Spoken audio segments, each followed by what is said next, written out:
getting in the way of firefighting aircraft. Now local lawmakers are tackling this growing safety issue.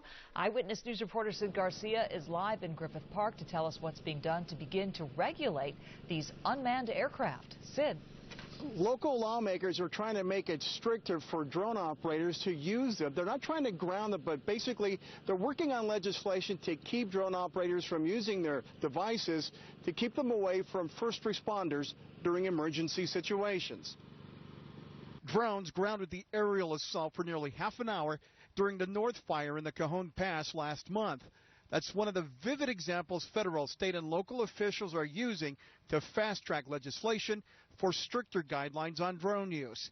A drone, according to LA City Fire, has the capacity of bringing down a water-dropping plane or helicopter. If they get into any part of the rotor system, particularly the tail rotor, the helicopter could be catastrophic for the helicopter. People operating drones for non-commercial use can't fly within 5 miles of an airport or above 400 feet.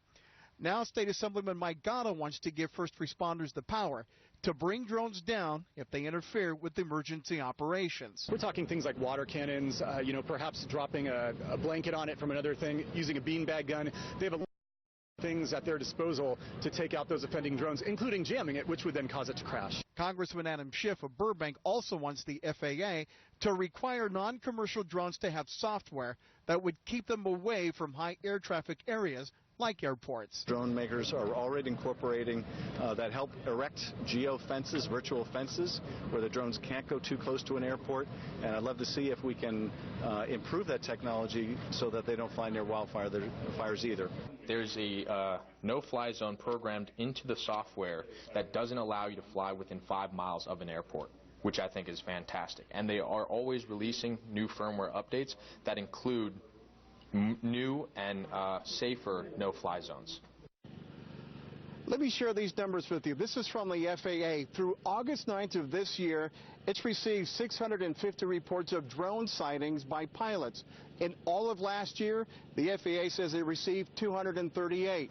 And earlier this afternoon, up in Fresno, a medevac helicopter had to take evasive action to avoid a drone.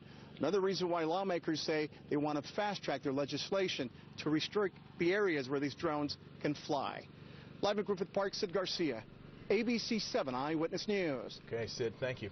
Bumblebee Foods has agreed to pay $6 million to settle criminal charges after a worker was cooked to death in an